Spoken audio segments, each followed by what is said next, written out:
प्रिय विद्यार्थियों, वंदे मातरम। भाटी आश्रम के YouTube प्लेटफॉर्म पर आप सभी का स्वागत है। करंट अफेयर्स की आज की कक्षा में हम चर्चा करेंगे 10 महत्वपूर्ण प्रश्नों पर। चर्चा को शुरू करते हैं। पहला प्रश्न हमारी क्लास का है, निम्नलिखित में से किस संगठन व्यक्ति को वर्ष 2021 के लिए शांति, निरस्त्रीकरण और विकास हेतु इंदिरा गांधी पुरस्कार से सम्मानित किया गया? इंदिरा गांधी पुरस्कार से सम्मानित किया गया। तो ये पुरस्कार वर्ष 2021 में मिलेगा नागरिक समाज संगठन प्रथम को। एक सिविल सोसाइटी ऑर्गेनाइजेशन है प्रथम। बात करते हैं हम इस पुरस्कार पर। इंदिरा गांधी पुरस्कार शांति, निरस्त्रीकरण और विकास के लिए इंदिरा गांधी पुरस्कार की स्थापना 1986 में इंदिरा गांधी मेमोरियल ट्रस्ट द्वारा पूर्व प्रधानमंत्री की स्मृति में की गई और ये दिया जाएगा सिविल सोसाइटी संगठन प्रथम को। प्रथम की स्थापना 1995 में समुदाय आधारित प्री स्कूल की स्थापना कर और कक्षाओं में पिछड़ने वाले छात्रों को उपचारात्मक शिक्षा प्रदान करके श्रम क्षेत्रों में अपना काम शुरू किया था। प्रथम के बारे में है कि प्रथम 1995 में स्थापित हुआ और ये एजुकेशन को लेकर स्पेशली भारत में जो ग्रामीण एजुकेशन है उसकी दिशा में ये बहुत बढ़िया काम कर रहा है। 6 लाख ग्रामीण भारतीय बच्चों के सर्वेक्षण पर आधारित इसकी एक रिपोर्ट आती है जिसे असर के नाम से भी annual status of education reports असर का अब तक 3 महाद्वीपों के 14 देशों में शिक्षा परिणामों और सीखने की कमियों का आकलन करने के लिए एक मॉडल के रूप में उपयोग किया जा रहा है। तो इस प्रथम संगठन की जो रिपोर्ट आती है, असर वार्षिक रिपोर्ट, उसका जो अध्ययन है दुनिया के 14 महत्वपूर्ण देश कर रहे हैं ताकि वो अपने देश में ग्रामीण पृष्ठभूमि में रहने वाले बच्चों के लिए, कम सीखने वाले बच्चों को कैसे बढ़िया सिखाया जा सके उस पर काम कर सके। असर रिपोर्ट प्रथम को ये मिलेगा इंदिरा गांधी पुरस्कार। दोस्ती एक त्रिपक्षीय तट रक्षक अभ्यास है। इनमें से कौन सा देश इसमें शामिल नहीं है? त्रिपक्षीय तट अभ्यास है, कौन सा देश शामिल नहीं है? तो दोस्ती में भारत शामिल है, श्रीलंका शामिल है, मालदीव भी शामिल है, नेपाल इसमें शामिल नहीं है। नेपाल इसमें शामिल नहीं है और 15वां संस्करण इसका चल रहा है अभी मालदीव में। 15वां संस्करण मालदीव में चल रहा है। दोस्ती जो एक त्रिपक्षीय रक्षक अभ्यास है। आक्रोश योजना के संदर्भ में निम्नलिखित में से कौन सा कथन सही है?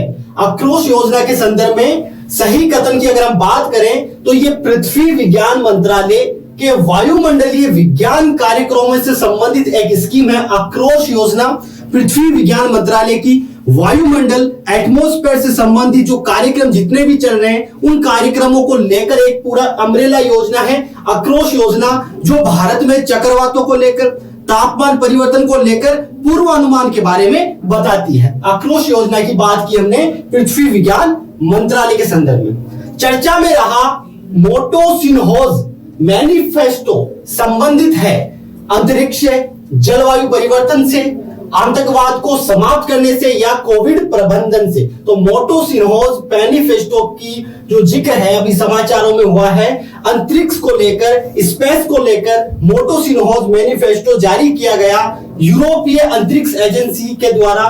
यूरोप में अंतरिक्ष के उपयोग में तेजी लाने के लिए एक घोषणा पत्र है ये। मोटो सिन्होज मैनिफेस्टो यूरोपीय अंतरिक्ष एजेंसी का एक रणनीतिक अंतरिक्ष दस्तावेज भी है। एक रणनीतिक अंतरिक्ष दस्तावेज है जो अंतरिक्ष की दिशा में कैसे ग्रोथ किया जा सके उसकी दिशा में यूरोपीय अंतरिक्ष एजेंसी का एक ये मैनिफेस्टो घोषणा पत्र है। प्रधानमंत्री गरीब कल्याण अन्न योजना के संदर्भ में निम्नलिखित में से कौन सा कथन सही है? 3 स्टेटमेंट दिए हुए हैं और इस योजना की जब से कोविड आया है तब से लेकर लगातार चर्चा चली है और हाल फिलहाल में भारत के कैबिनेट ने क्या किया है, इस योजना का विस्तार दे दिया है। तो इस योजना का 5वां जो चरण है दिसंबर 2021 से शुरू होगा। ये स्टेटमेंट बिल्कुल सही है। इसके तहत प्रति व्यक्ति 5 किलोग्राम अनाज हर महीने दिया जाता है। ये भी बात सही है। राष्ट्रीय खाद्य सुरक्षा कानून के तहत राशन प्रणाली में मिलने वाले रियायती अनाज के अतिरिक्त जो NFSA के तहत मिलता है, इस योजना के अंतर्गत अतिरिक्त निःशुल्क अनाज दिया जाता है। तो ये भी बात सही है। तो कहने का मतलब है तीनों स्टेटमेंट जो है प्रधानमंत्री गरीब कल्याण योजना के बारे में बिल्कुल सही है। विकल्प डी जो है इस प्रश्न के संदर्भ में इसका सही उत्तर हो जाएगा। अगर हम चरणों की बात करें तो हम कह सकते हैं कि एक तो भारत में खाद्य सुरक्षा को लेकर राष्ट्रीय खाद्य सुरक्षा कानून है, जो भारत के नागरिकों को खाद्य सुरक्षा के लिए एक वैधानिक, एक कानूनी वचन का काम करते हैं। लेकिन जो ये स्कीम है ये भारत सरकार का परोपकारी कल्याणकारी कदम हम कह सकते हैं, और इसका जो प्रथम चरण था अप्रैल से लेकर जून 2020 में चला, दूसरा चरण जुलाई से लेकर नवंबर 2020 तक चला, तीसरा चरण मई से लेकर जून 2021, चौथा चरण जुलाई से लेकर नवंबर 2021 में जो समाप्त होने वाला है, और कैबिनेट ने फैसला किया दिसंबर 2021 से लेकर मार्च 2022 तक प्रधानमंत्री गरीब अन्न कल्याण जो योजना है उसका 5वां चरण चलेगा। रक्षा क्षेत्र डिफेंस के संदर्भ में प्रोजेक्ट 75 प्रोजेक्ट 75 किसके निर्माण से संबंधित है? तो प्रोजेक्ट 75 के तहत निर्माण किया जाता है कलवारी श्रेणी की पनडुब्बी सबमरीन्स का निर्माण किया जाता है। और अगर प्रोजेक्ट 75 के बारे में हम बात करें तो भारतीय नौसेना द्वारा आईएनएस वेला को अपने बेड़े में भी शामिल किया गया, और ये चौथी पनडुब्बी है प्रोजेक्ट 75 के तहत। प्रोजेक्ट 75 के तहत कलवारी श्रेणी की 6 पनडुब्बियां बनाने का एक टारगेट रखा गया है, जिसमें INS Kalvari, INS Khanderi, INS Karanj और आईएनएस वेला को जो शामिल हाल फिलहाल में किया गया है। प्रोजेक्ट 75 पनडुब्बी के निर्माण से संबंधित एक महत्वपूर्ण प्रोजेक्ट। हाल ही में वृक्ष की एक प्रजाति क्रिप्टोकारिये मुथ्थोवरियाना की खोज की गई। वृक्ष की इस प्रजाति का नाम मुथ्थुवर जनजाति के सम्मान में रखा गया। यह जनजाति किस राज्य से संबंधित है? क्रिप्टोकारिये मुथ्थोवरियाना वृक्ष की प्रजाति खोजी गई, और इसका जो नाम है मुथ्थोवरियाना जनजाति के नाम पर रखा गया। और ये जो जनजाति है भारत के केरल राज्य में स्पेशली इडुक्की जो जिला है वहां मिलती है। कहने का मतलब है पश्चिमी घाट में जो बायोडायवर्सिटी जैव विविधता को लेकर काफी समृद्ध क्षेत्र है, वहां पर इस वृक्ष की प्रजाति खोजी गई है क्रिप्टोकारिये मुथ्थोवरियाना, और इस जनजाति के नाम पर इसका नामकरण किया गया। प्रतिवर्ष 26 नवंबर को संविधान दिवस क्यों मनाया जाता है? प्रतिवर्ष 26 नवंबर को संविधान दिवस क्यों मनाया जाता है? क्योंकि इसी दिन संविधान सभा ने कार्य करना आरंभ किया, तो इसलिए बिल्कुल नहीं मनाया जाता। 9 दिसंबर 1946 को संविधान सभा की पहली बैठक हुई और संविधान सभा ने काम करना शुरू कर दिया भारत के संविधान को लेकर। क्योंकि इसी दिन संविधान को संविधान सभा द्वारा औपचारिक रूप से अपनाया गया। ये बिल्कुल सही बात है। 26 नवंबर 1949 को संविधान बनकर तैयार हुआ और संविधान को अपना लिया गया, और 26 नवंबर को संविधान दिवस मनाया जाता है। क्योंकि इसी दिन संविधान लागू हुआ। 26 जनवरी 1950 को संविधान लागू होता है, क्योंकि इसी दिन संविधान सभा के लिए चुनाव है। तो संविधान सभा के लिए चुनाव जो है कैबिनेट मिशन की सिफारिश पर 1946 में जून जुलाई में हो जाते हैं। तो इसका सही उत्तर होगा संविधान सभा द्वारा संविधान को अपना लिया गया, यानी कि संविधान बनकर तैयार हो गया।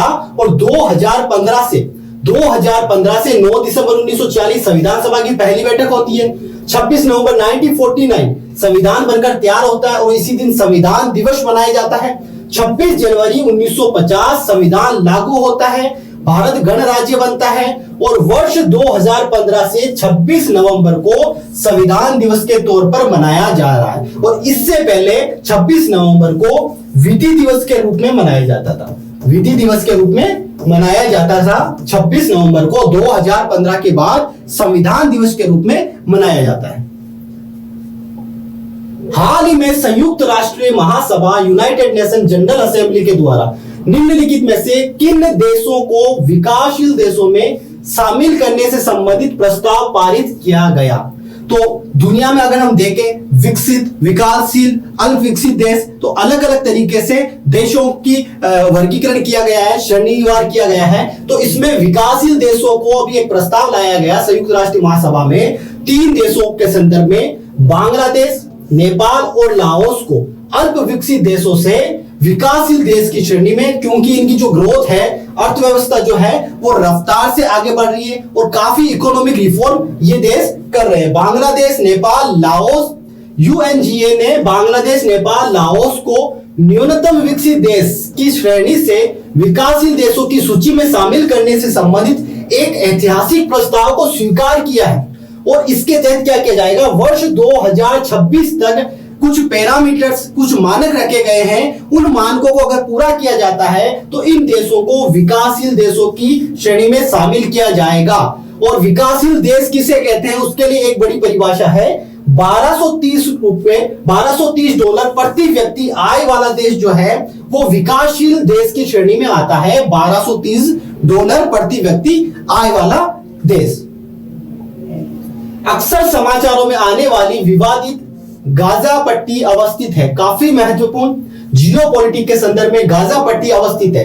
दक्षिण एशिया, पश्चिम एशिया, पूर्वी यूरोप, मध्य एशिया। तो गाजा पट्टी को अगर हम मानचित्र में देखेंगे तो ये हमें नजर आएगी मध्य एशिया में, जिसे मध्य पूर्वी कहा जाता है, मध्य पूर्वी कह दिया जाता है।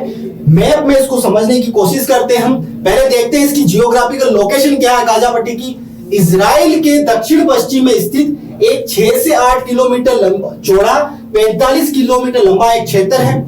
इसकी बॉर्डर हम देखेंगे तो भूमध्य सागर से लगता है, दक्षिण में मिस्र से लगता है और पूर्व में इजराइल से लगता है। विवाद है इस क्षेत्र को लेकर किनके बीच में, इजराइल और फिलिस्तीन के बीच में विवाद है। और विवाद का कारण इसका ऐतिहासिक कारण है, धार्मिक कारण भी है, राजनीतिक कारण है और जियोपॉलिटिकल कारण तो है ही। ठीक है, और ये सबसे बड़ा विवाद इसलिए भी है क्योंकि इस विवाद के कारण दुनिया जो है, दुनिया की जो विश्व बिरादरी है वो दो खेमों में पड़ जाती है। एक खेमा जो इजराइल की हकदारी का समर्थन करता है कि गाजा पट्टी पर इजराइल की हकदारी होनी चाहिए, दूसरा खेमा फिलिस्तीन की हकदारी का समर्थन करता है। मानचित्र में हम देखें गाजा पट्टी को, पश्चिम एशिया में अगर इजराइल के मानचित्र की ओर जाएंगे तो गाजा पट्टी हमें भूमध्य सागर से लगी हुई नजर आएगी। इसके दक्षिण में इजिप्ट, मिस्र है और हम साथ में देखेंगे इजराइल है और ये गाजा पट्टी मेडिटेरियन सी भी है। इसको लेकर विवाद फिलिस्तीन और इजराइल के बीच में होता है।